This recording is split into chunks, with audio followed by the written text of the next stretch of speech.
ইনজিলের ভেতরে নাই, তাওরাতের মধ্যে নাই। এই সূরার নাম হলো সূরাতুল ফাতিহা। এই আল কোরআন আল কারীমের ভেতরে আমি আল্লাহ রহমত দিয়েছি। কোরআন পড়ে ফু দিলে অসুস্থ ব্যক্তিরে সুস্থ করে দেয় কে? আল্লাহ বললেন, আমি রহমান আর রহিম, আমি দয়ালু, আমি মেহেরবান। মালিকি ইয়াউমিদ্দিন, আমি হলাম বিচার দিবসের মালিক। কোন দিবসের? আল্লাহ হচ্ছে বড় সাহেব, সব রাজার বড় রাজা, তার সাথে কোনো ভাগাভাগি চলে না। চিল্লাই কোন ঠিক কিনা? এই চার শ্রেণীর রাস্তায় যেন আমরা থাকতে পারি, চলতে পারি, কিন্তু দুই শ্রেণীর রাস্তা থেকে আমরা নিজেদেরকে বাঁচাতে চাই। যে ব্যক্তি সূরা ফাতিহা সালাতে পড়ে না, তার সালাত হয় না। বিশ্বনবী বলেছেন এটা হচ্ছে আফদালুস সুয়ার, আযমুস সুয়ার। বুখারীর বর্ণনা, আযমুস সুয়ার মিনাল কুরআন আল কারীম, কোরআনের সবচাইতে দামি সূরা।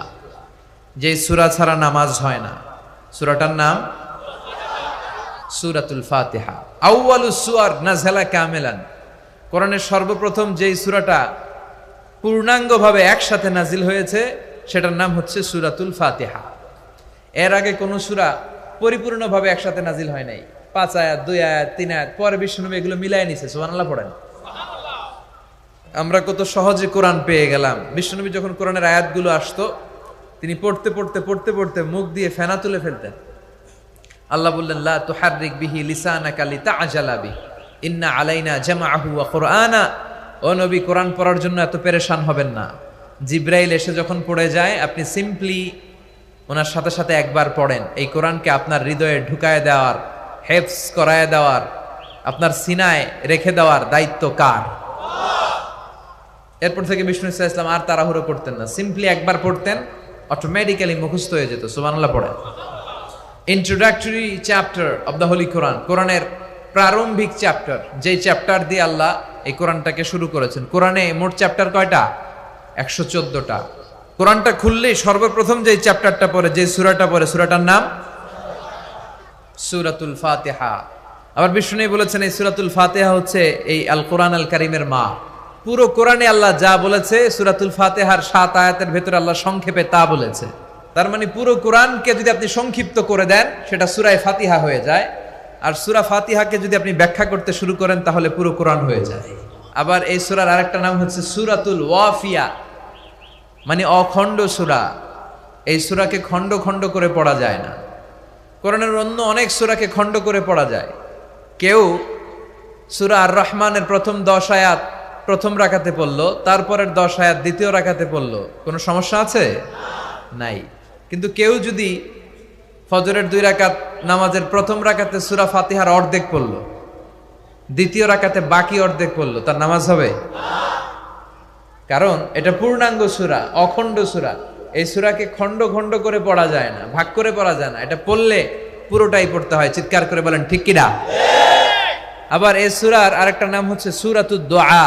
দোয়া মানে প্রার্থনা করা, চাওয়া। বিষ্ণু বলেছেন, ইযা ইসতাআনতা ফাসতাইন বিল্লাহ, সাহায্য চাইতে হলে আল্লাহর কাছে চাও। কিছু চাইলে আল্লাহর কাছে চাও। সাহায্যের দরকার হলে একজনের কাছে হাত পাতো, তিনি কে? আল্লাহ। এই সূরাতে আমরা আল্লাহর কাছে চাই। আমরা প্রতিদিন নামাজের মধ্যে বলি, ইহদিনাস সিরাতাল মুস্তাকিম। এটা কিন্তু অনেক দামি দোয়া, অনেকে দোয়া খুঁজে পায় না। এটা সবচাইতে দামি দোয়া, এত দামি দোয়া যেটাকে প্রত্যেক নামাজে পড়াটাকে আল্লাহ ওয়াজিব করে দিয়েছে। ও আল্লাহ, show us the right path, show us the correct path, show us the middle path. আল্লাহ, আপনি আমাদেরকে সঠিক রাস্তাটা দেখান, যে রাস্তায় আপনি দুনিয়াতে উঠে যাবেন আর হাঁটতে হাঁটতে দেখবেন এই রাস্তার শেষ মাথা ঢুকে গিয়েছে জান্নাতে। তাহলে কেমন করে আল্লাহর কাছে চাইবেন, কেমন করে দোয়া করবেন, এই কথাটাও এই সূরার ভেতরে আছে না নাই? এরপরে এই সূরার আরেকটা নাম হচ্ছে সূরাতুশ শিফা অথবা সূরাতুর রুকিয়া, ঝাড়ফুঁক করার সূরা। অনেকে কি দিয়ে ঝাড়ফুঁক করবে খুঁজে পায় না, আছে না নাই? আপনি সূরাতুল ফাতিহা পড়ে ঝাড়ফুঁক করবেন। অসুস্থ ব্যক্তির গায়ে সূরা ফাতিহা পড়ে ফু দিলে সুস্থ করে দেয় কে? আল্লাহ। রব্বুল আলামিন বলেন, وَنُنَزِّلُ مِنَ الْقُرْآنِ مَا هُوَ شِفَاءٌ وَرَحْمَةٌ لِّلْمُؤْمِنِينَ وَلَا يَزِيدُ الظَّالِمِينَ إِلَّا خَسَارًا। আল্লাহ বললেন, আমি কোরআনের মধ্যে শিফা রেখেছি, এই আল কোরআন আল কারীমের ভেতরে আমি আল্লাহ রহমত দিয়েছি। কোরআন পড়ে ফু দিলে অসুস্থ ব্যক্তিরে সুস্থ করে দেয় কে? আপনি যেই কোনো রোগে আক্রান্ত হন না কেন, আপনি যদি সূরা ফাতিহা পড়ে ফু দেন, সুস্থ করবে কে? বিশ্বাস হয় না সন্দেহ লাগে? যাদের বিশ্বাস হয় তাদের ফুতে কাজ হয়ে যাবে, আর যাদের সন্দেহ লাগে এরা হাজারবার ফু দিলেও কোনো কাজ হবে না। বিষ্ণু ঈসা ইসলাম সূরা ফাতিহা পড়ে সাহাবাদেরকে ফু দিতেন, আবার সূরা ইখলাস, সূরা ফালাক, সূরা নাস পড়ে ফু দিতেন। মা আয়েশা যখন অসুস্থ হতেন আর এসে যখন বিষ্ণু ঈসা ইসলামের কাছে বলতেন, ইয়া রাসূলুল্লাহ আমি অসুস্থ, আপনি আমার জন্য দোয়া করেন, বিষ্ণু ঈসা ইসলাম মা আয়েশাকে সূরাতুল ইখলাস, সূরাতুল ফালাক আর সূরাতুন নাস পড়ে হাতের মধ্যে ফু দিতে বলতেন, আর বলতেন এই হাতে ফু দিয়ে তুমি হাতটা মাথা থেকে পা পর্যন্ত মাসে করো, তোমার সুস্থ করে দিবে কে? আল্লাহ। এটার বলে তিন কুল, কুল আস-সালাসা। কি বলে? তিন কুল, সূরাতুল ইখলাস, সূরাতুল ফালাক আর একটা সূরাতুন নাস। এগুলো পড়ে ফু দিবেন, অসুস্থ ব্যক্তি সুস্থ হয়ে যাবে। আবু সাঈদ আল খুদরি রাদিয়াল্লাহু তাআলা আনহু, উনি একবার একটা সফরে বেরোলেন। উনি সফরের মধ্যে দেখলেন আরবের কিছু গোত্রের লোক এক পাশে দাঁড়িয়ে আছে, আর সবাই মিলে একজন লোককে মন্ত্র পড়ে ফু দিচ্ছে। তিনি বললেন, কি হয়েছে তোমাদের? তারা বলল, আমাদের নেতাকে সাপে কামড় দিয়েছে, এত ভেনোমাস স্নেক, এটা আমাদের এই সর্দারকে আর বাঁচানো সম্ভব না, সে সাপের কামড়ে বিষাক্ত হয়ে এখনই মারা যাবে। আল্লাহ রাসূলের সাহাবী বললেন, তোমরা কি করতেছো? সবাই বলল, আমাদের যার যত মন্ত্র জানা আছে ফু দিচ্ছি।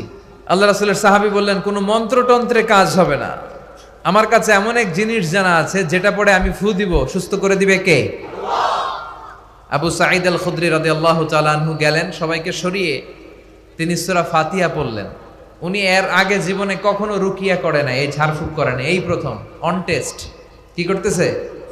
অন টেস্ট করতেছে। উনি সূরা ফাতিহা পড়ে ফু দেওয়ার সাথে সাথে মুহূর্তের মধ্যে অসুস্থ ব্যক্তিটা সুস্থ হয়ে যায়। এবার সাহাবীদেরকে অনেকগুলো ছাগল দেয়া হলো। শুরুতে চুক্তি ছিল যে আমাদেরকে অনেকগুলো ছাগল দিতে হবে, কোনো বর্ণনায় এসেছে 30টি, কোনো বর্ণনায় তার চেয়েও বেশি। এবার সাহাবারা ছাগল নিয়ে ফিরে আসতেছেন, পথিমধ্যে প্রচন্ড ক্ষুধা লেগেছে, কয়েকটা ছাগল জবাই করে সবাই খেলেন। এরপর মদিনায় ফিরে আসলেন, সবাই বলল যে কোরআন দিয়ে ফু দিয়ে যে ছাগল আনলাম, আবার ছাগলের গোশতও খাইলাম, এটা জায়েজ হয়েছে কিনা বিশ্বনবীর মাসালা জিজ্ঞেস করার দরকার আছে না নাই? সবাই মদিনাতে যে বিশ্বনবীর মাসালা জিজ্ঞেস করতে লাগলো, ইয়া রাসূলুল্লাহ আমরা কোরআন দিয়ে রুকিয়া করেছি, ঝাড়ফুঁক করেছি, তার বিনিময়ে 30টা ছাগলও নিয়েছি, ছাগলের গোশতও খাইছি, এখন কি করব বলেন? বিশ্বনবী বললেন, কিছু করা লাগবে না, আরো খাবো, কোনো সমস্যা নাই, কারণ তোমরা কোরআনের দাম বাড়ায় দিছো, এটা জায়েজ হয়েছে, আর তোমরা ভাগ বটোয়ারা করে ছাগল নেওয়ার পরে ছাগলের গোশত কিছু থাকলে আমারও দিও। সুবহানাল্লাহ পড়বেন না? সূরাতুল ফাতিহা এটাকে বলে সূরাতুর রুকিয়া, সূরাতুশ শিফা। পৃথিবীর অনেক দেশে তাদের ওখানে আছে রুকিয়া সেন্টার, আমগো দেশে আছে কবিরাজ সেন্টার। এগুলো না করে আপনারা রুকিয়া সেন্টার করবেন। বিশ্বনবীর শিখানো যতগুলো পদ্ধতি আছে সবগুলোর ভেতরে বরকত আছে না নাই? বিশ্বনবী বলতেন, তোমরা কালিজিরা খাও, হাব্বাতুস সাউদা শিফাউন মিন কুল্লি দা ইল্লা সাম। বিশ্বনবী বলতেন, মৃত্যু ছাড়া এই কালিজিরা সব রোগের ঔষধ। এই কালিজিরা শুধু একটা রোগকে ভালো করতে পারে না, এই রোগটার নাম মৃত্যু। এটার কোনো চিকিৎসা আছে না। এরপর বিশ্বনবী মধু খাইতে বলতেন, মধু কোরআনে বলা হয়েছে ফিহি শিফাউন লিন্নাস, মধুর ভেতরে মুমিনদের জন্য আছে রেমেডি, শিফা। আপনি মধু খাবেন, আপনারা সুস্থ করে দিবে কে? তো এজন্য বিশ্বনবীর শেখানো সবগুলো জিনিসের ভেতরে বারাকা। বিশ্বনবী সিঙ্গা লাগাতেন। কি লাগাতেন? আরবিতে এটাকে বলে হেজামা। পৃথিবীর অনেক দেশে হেজামা সেন্টার আছে। কি সেন্টার? হিজামা সেন্টার। এই কাপিং বলে এটাকে, প্লাস্টিকের কাপিং লাগায় দেহের ভেতরে যে দূষিত রক্তগুলো আছে, যেখানে পেইন হয়, ব্যথা হয়, টেনে এই দূষিত রক্তটা বের করে দিবে আর আপনারা সুস্থ করে দিবে কে? বিশ্বনবী এই কাপিং করতেন। আমাদের বাংলাদেশেও অনেক ওই যে সাপের খেলা দেখায় যে মহিলারা, এরাও এগুলা করে উল্টাপাল্টা। এরা গান বানায়, কয় পক্ষোয়াই যোক্ষোয়াই, সিঙ্গা লাগায়, সাপের খেলা দেখায়, আছে না নাই? এই সাপের খেলা দেখাবে, পক্ষোয়াই যোক্ষোয়াই বলবে, আসলে কিছুই বের করতে পারে না। বিশ্বনবীর শিখানো যতগুলো পদ্ধতি আছে আমরা সেগুলো মানবো, ওগুলোর ভেতরে বরকত দিয়েছে কে? এখন গোটা বিশ্বের বিভিন্ন জায়গায় বিশ্বনবীর এই হেজামা সিঙ্গা লাগানোটা এটা ল্যাবরেটরিক্যালি প্রুভড হয়েছে যেটা স্বাস্থ্যকর।